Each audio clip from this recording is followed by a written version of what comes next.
이번에는 오랜 시간 자금 운용, 주식 운용을 담당했던 분의 시각으로 시장을 한번 보도록 하겠습니다. 이창훈 전 공무원연금 자금운용단장 나오셨습니다. 안녕하십니까? 네, 안녕하십니까? 예, 먼저 시장을 좀 여쭤봐야 될 것 같습니다. 오늘은 그래도 한 40몇 포인트 올라서 네. 3,100포인트 위로 올라섰지만 지난주까지는 분위기가 굉장히 험악했었습니다. 그렇죠. 3,000포인트대 중반까지 내려왔고 맞습니다. 이 추세대로 가다가 3,000포인트 깨는 거 아니냐라는 네. 얘기도 하고 했었는데요. 코스피 시장 어떻게 지금 보십니까? 아무래도 뭐 제일 안 좋은 건 수급인 것 같아요. 예, 그러니까 수급. 뭐 다들 아시겠지만 국내 기관은 뭐 연기금들은 그냥 중립으로 멈춰 있는 거고, 그 다음에 개인들은 그 동안에 굉장히 많이 샀고, 예. 그 다음에 그런데 개인들이 계속 추가로 더 사기에는 좀 부담스럽죠. 그러니까 예탁금은 정체돼 있고, 또 상당히 많은 자금 올해 보니까 뭐 IPO나 증자 이렇게 해서 시장에서 이렇게 거두어간 돈들이 100조가 넘는다 그러더라고요. 예, 그렇죠. 대부분이 그 개인들이 들어왔을 테니까. 예, 예. 그래서 결국 외국인들이 좀 사줘야 뭐가 풀리는데, 외국인들은 뭐 저희가 이머징 시장에 들어 있으니까 제가 보기에는 뭐 한국의 펀더멘탈 이슈는 아닌 것 같아요. 우리나라는 뭐 올해도 상반기 실적을 보면 굉장히 좋잖아요. 네, 그렇죠. 그래서 펀더멘탈 이슈는 아닌 것 같은데, 우리가 뭐 정말로 이 판이 이머징 쪽에 들어가 있으니까요. 그래서 이머징, 우리가 이제 미국 시장을 맨날 이야기하는데 사실은 그 MSCI 이머징 마켓 인덱스가 있잖아요. 예, 이머징 지수를 보면은 그거는 뭐 연초에 계속 내려앉으니까 앉고 있기 때문에, 이머징 쪽에 또 하나 큰 문제는 이제 중국이 뭐 요새 또 시끌시끌하잖아요. 예. 근데 그거는 제가 보기에는 굉장히 구조적인 문제인 것 같거든요. 그러니까 뭐 단순히 기업을 규제한다 이런 차원이 아니고, 내년도에 이제 시진핑이 이제 큰 중국이 어떻게 보면 모택동 사후 이후에 10년 주기로 해서 이렇게 넘어오던 집단 지도 체제가 깨지는, 예. 그리고 어떻게 보면 시진핑 1인 독재로 넘어가는 그런 굉장히 큰 체제의 변화가 지금 있을 수 있는 거잖아요. 네, 그렇죠. 확률이 상당히 높고, 그런 맥락에서 어떻게 보면 지금 중앙 정부의 통제권이 혹시나 못 미칠지 모르는 디지털 공간을 지금 세게 잡고 있는 거잖아요. 예. 그래서 뭐 어떻게 보면 디지털에서의 분석의 갱유일 수도 있고, 디지털 공간에서의 문화 대혁명일 수도 있는 뭐 그런 사안이기 때문에 시장이 제일 싫어하는 건 불확실성이잖아요. 그렇죠. 근데 이제 어느 날 갑자기 하지 마, 뭐 어느 날 갑자기 야 상장 안 돼, 이러면은 그냥 안 되니까. 예.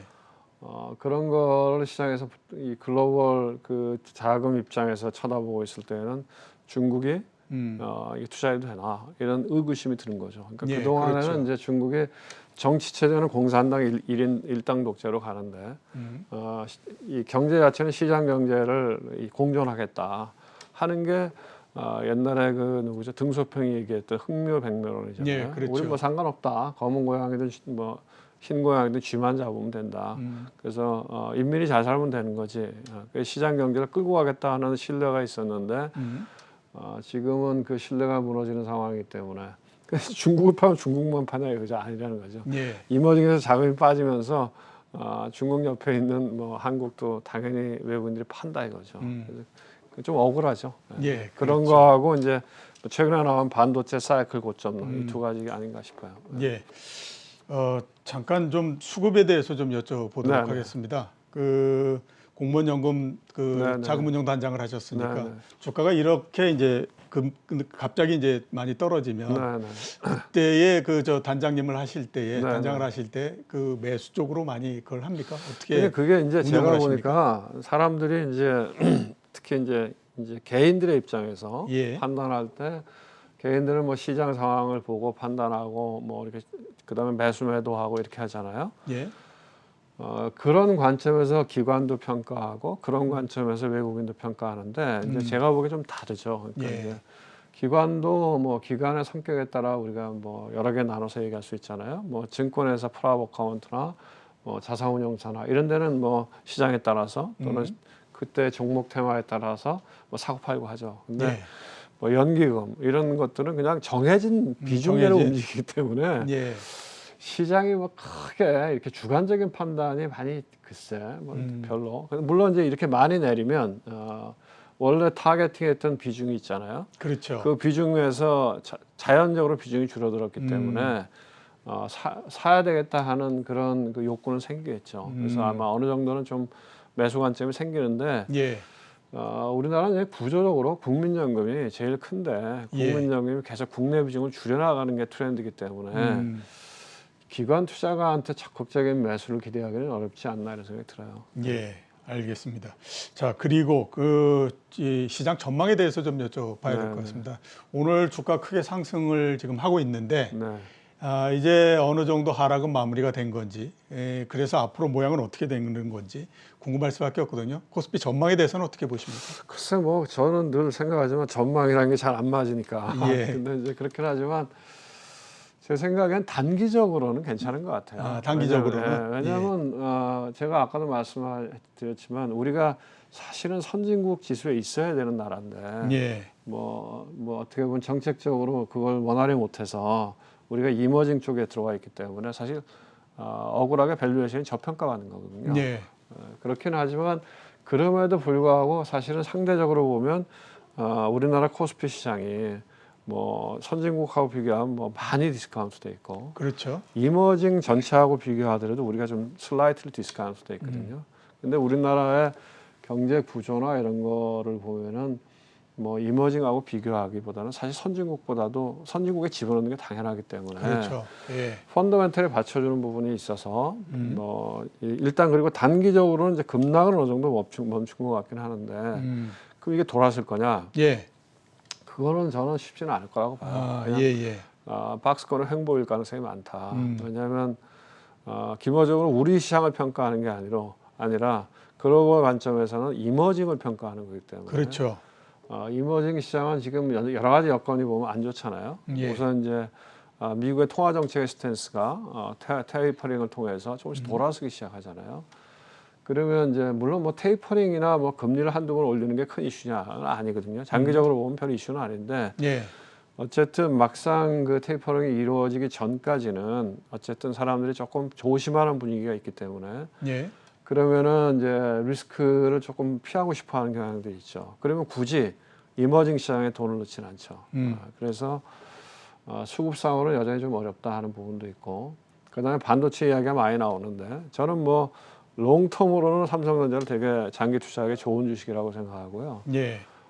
그렇지만은 이제 반도체가 3분기까지는 뭐 어닝이 계속 좋아질 거고 4분기부터는 어닝이 좀 슬로우할 거고 내년 1분기 정도까지는 좀 안 좋다 이렇게 예. 보는 게 지금 마켓의 컨센이잖아요. 예.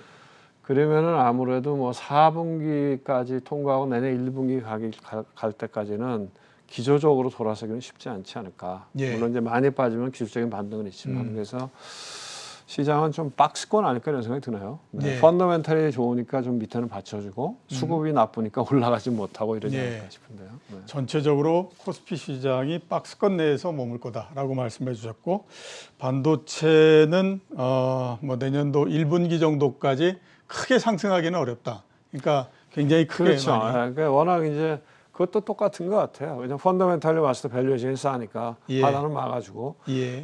기조적으로 추세로 돌아서기에는 반도체 사이클이 아직 바닥 확인이 안 돼 있고 뭐 이러니까 예. 그것도 박스권 아닐까 생각이 듭니다. 예. 반도체도 반도체지만 다른 대형주도 주가를 보면 별로 그렇게 좋지는 않습니다. 그러니까 코스피가 3,300포인트 정도를 고점이다라고 따져서 3,050포인트 지난 금요일 날 주가까지 보면 한 뭐 9%, 8% 이런 정도 하락을 했는데 뭐 현대차도 그렇고 조선주도 그렇고 그다음에 뭐 아무튼 우리나라의 가장 큰 대표 주식이다라고 하는 주식들이 최고 고점에서부터 따졌을 때 거의 대부분 25% 내지 30% 정도 하락을 했거든요.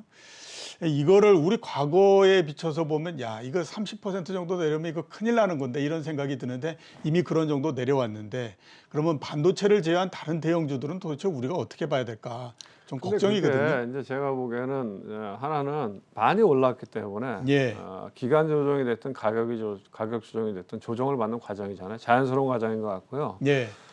두 번째로는 이제 수급은 우리가 증식 여건이 있지 않습니까? 수급은 재료에 우선한다. 예, 그렇죠. 그러니까 지금 제가 보기에는 우리나라의 제일 큰 문제는 뭐냐, 구조적으로 수급이 안 좋다는 거예요. 예. 그래서 이거를 바꾸려면 정책 당국자들이 뭐 기재부나 아니면 금융이나 이런 쪽에서 노력을 해서 우리 시장의 판을 이머징이 아니고 선진국 쪽으로 옮겨놔야 돼요. 예. 그러면은 뭐 제가 보기에는 주식시장의 무지하게 주식시장도 제 평가를 받을 것 같고, 그렇게 지금 우리가 선진국 시장의 밸류에이션을 갖다 대입하면 한 4,500원 가 있어야죠. 예. 그러니까 그러면 뭐 주가도 제값을 받을 수 있고 주가의 변동성도 줄어들고, 그러면 그렇게 정책 당국자들이 걱정하는 외환 시장도 저는 안정될 거라고 보거든요. 예. 그래서 이 판을 바꾸는 게 중요하다는 생각이 들어요. 예, 판을 바꾸는 것이 중요하다. 이렇게 말씀해 주셨고요. 코스닥 한번 여쭤보도록 하겠습니다. 얼마 전까지 굉장히 아무튼 좋다라고 얘기했는데 주가가 역시 마찬가지로 하락했고, 그래서 코스닥이 이제 전체적인 그 시장이 가지고 있는 체력을 봤을 때 이제 바닥은 좀 도달하고 한 게 아닌가, 즉 현재까지의 주가 하락이 상당히 좀 과도하게 진행된 거 아닌가라는 시각도 있거든요. 어떻게 평가하십니까, 코스닥 시장? 근데 뭐 코스닥은 사실 시장보다는 개별 주식으로 이렇게 접근하는 게 맞을 것 같고요. 예, 그렇죠. 근데 이제 지수로 보면은 연초 이후로 보면 오히려 코스피보다 조정의 폭이 크진 않죠. 네. 그러니까 그리고 이제 코스닥은 장기적인 호재가 있고, 그러니까 단기적으로 보면 코스닥의 큰 판이 바이오하고 IT잖아요. 예, 그렇죠. 그렇잖아요. 그러니까 이제 근데 IT는 지금 삼성전자를 필두로 해서 지금 계속 조정 과정에 있는 거고, 그다음에 바이오 헬스케어도 작년에 워낙 많이 올라갔기 때문에 물량 소화하고 있는 과정인데, 사실은 이제 두 개 다 어떻게 보면 주가가 충분히 많이 조정 과정을 거치고 있는 거죠. 예. 대신에 이제 제가 그래서 올라갈 수 있는 여지는 생겨났는데, 어쨌든 간에 코스닥이 성장주의 판이 많잖아요. 성장주가 많잖아요. 예. 그러면 지금처럼 테이퍼링 이야기 나오고 금리가 올라갈 수 있는 상황에서 이런 성장 스토리로 올라가는 건 좀 한계가 있잖아요. 그렇죠? 예, 그렇죠. 근데 이제 조금 더 길게 보면, 제가 좀 긍정적으로 보는 거는, 그동안 국민연금이 코스닥을 투자를 안 했어요. 투자를 했는데 국민연금의 벤치마크에 코스닥이 없습니다. 예. 그러니까 이게 참 투자하기가 되게 어렵거든요. 그렇죠. 예. 그런데 그게 제가 신문 기사를 보니까 내년부터 코스닥의 일정 부분 벤치마크에 집어넣는다는 이야기가 있더라고요. 예. 그러면 이것도 내년부터 판이 바뀌는 거죠. 그렇죠. 그래서 롱텀 스토리로 보면 코스닥 대형주에 대해서는 관심을 갖고 가야 된다, 이런 생각이 드네요. 예, 코스닥 대형주에 대해서는 관심을 갖고 가야 된다, 이렇게 말씀해 주셨고, 최근에 특히 지난주에 굉장히 관심을 많이 모았던 주식들이 신규 상장한 주식들, 굉장히 많이 관심을 모으지 않았습니까? 연기금이 이걸 사고 있다라는 얘기도 있고 뭐 이런데, 신규 상장 주식들에 대해서는 어떻게 보십니까? 근데 뭐 연기금이 산다는 게, 제가 보기엔 연기금이 IPO하면 들어가죠. 예. IPO하면 들어가서, 왜냐면 들어가면 요 최근에 IPO 시장이 좋으니까요. 그래서 뭐 일정 부분 들고 있다가 팔기도 하고 뭐 그렇죠. 그리고 이제 저는 이런 생각입니다. 최근에 뭐 카카오뱅크 같은 게 핫 이슈인데, 그런 것들도 이제 카카오뱅크가 저거 아닙니까? 그 이제 MSCI에 들어간다는 거 아니에요? 예, 그렇죠. 그러니까 이제 원래는 코스피 200 지수가 우리나라를 대표하는 지수였는데, 안타깝게도 우리나라가 그 MSCI 거기에 선진국에 못 들어가면서 그때 이슈가 됐던 것 중에 하나가 코스피 200 코스피 지수에 대한 접근권이었는데, 예. 어쨌든 그게 무산되면서 MSCI가 자체 지수를 만들었거든요. 그래서 MSCI 코리아 인덱스가 지금 글로벌리 한국을 대표하는 지수예요. 코스피도 아니고 코스피 200도 아니고.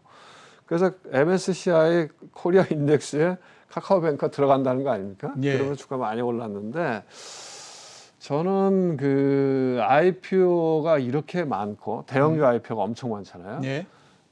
그 다음에 IPO가 이렇게 핫하면 그 다음에는 꼭 장이 안 좋았던 게 있어요. 저도 그게 지금 걱정입니다. 카카오뱅크를 보면서 저는 그런 생각이 들어요. 카카오뱅크의 시가총액이 뭐 30조? 예. 그러면 KB 금융지주의 시가총액이 20조, 예. 한국금융지주의 시가총액이 6조. 그러면 제가 보기에는 미래 혁신에 대해서 가치를 주기 때문에 오케이.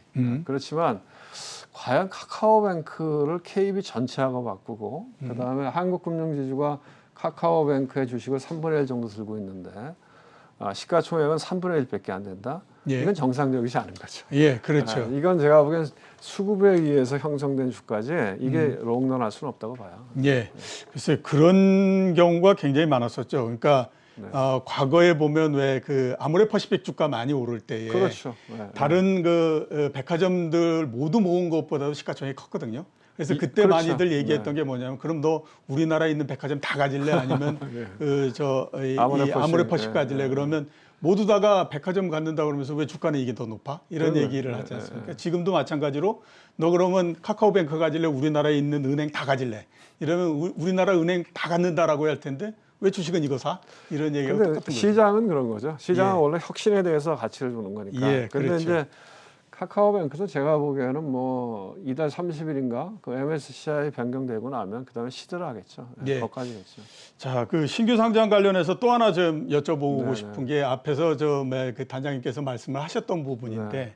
올해 전체로 따지면 신규 상장이 200조 정도 될 거라고 얘기를 합니다. 하반기까지요. 예, 앞으로도 뭐 예, 카카오페이에 예. 큰 것들 많죠. 그렇죠. 그러면 전체 시가총액의 10% 정도가 새로 들어오는 거지 않습니까? 네, 네. 그러면 이 영향이 네. 제가 봤을 때 언젠가 한 번은 시장에 상당히 영향을 줄 수도 있지 않을까라는 저도 생각이 뭐 드는데. 시장에 30년 있었는데 통상 IPO가 이렇게 많고 증자가 많으면 예, 그 다음에는 어렵더라고요. 예, 그렇죠. 네. 그러니까 작년도서부터 개인 투자자 자금이 많이 들어왔다고 해봐야 그렇죠. 네. 다 따져서도 50조 넘게가 네. 못 들어온 거거든요. 그런데 갑자기 시장에 들어오는 물량 자체가 200조가 들어온다라고 하면 이거는 시간이 지나면 상당히 좀 문제가 되지 않을까라는 생각이 들어서 조금 좀 이 부분은 감안해서 보셔야 되지 않나라는 그렇습니다. 생각이 좀 듭니다. 마지막 질문을 드려야 될 것 같습니다. 네. 예, 우리나라로 따지면 금리는 인상이 될 것 같은데 그런 이 금리 인상기 때 투자는 어떻게 해야 될까요?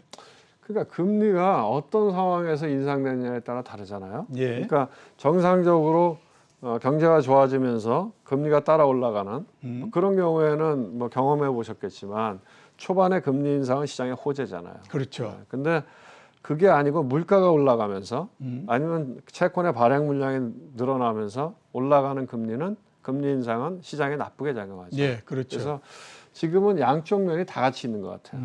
경제도 베이스 이펙트로 생각하면 좋아지고 있고 예, 우리 체감 경기는 안 좋지만 물가가 많이 올라가기 때문에 사실은 금리를 안 올리고 싶은데 빨리 우리나라 같은 경우는 특히 부동산 가격의 부담 때문에 예, 금리를 올려야 되는 이런 그렇죠. 상황은 일단 테이퍼링 이야기도 나오고 그러니까 2013년도에 그 벤 버냉키 의장이 테이퍼링 이야기했을 때 테이퍼 텐트럼이라고 그래갖고 시장이 막 발작을 했잖아요. 그렇죠. 그렇지만 이제 그 시기를 지나고 나서 2014년, 2015년은 또 주가가 좋았잖아요. 예. 그러니까 뭐 테이퍼링이 됐든 금리 인상이 됐든 한 번 이루어질 때까지는 시장이 좀 덜컹덜컹 걸 것 같고 네, 그걸 지나면 또 괜찮아지겠죠. 예, 알겠습니다. 오늘 나와주셔서 감사합니다. 네, 고맙습니다. 지금까지 이창훈 전 공무원연금관리공단 자금운용 단장이셨습니다.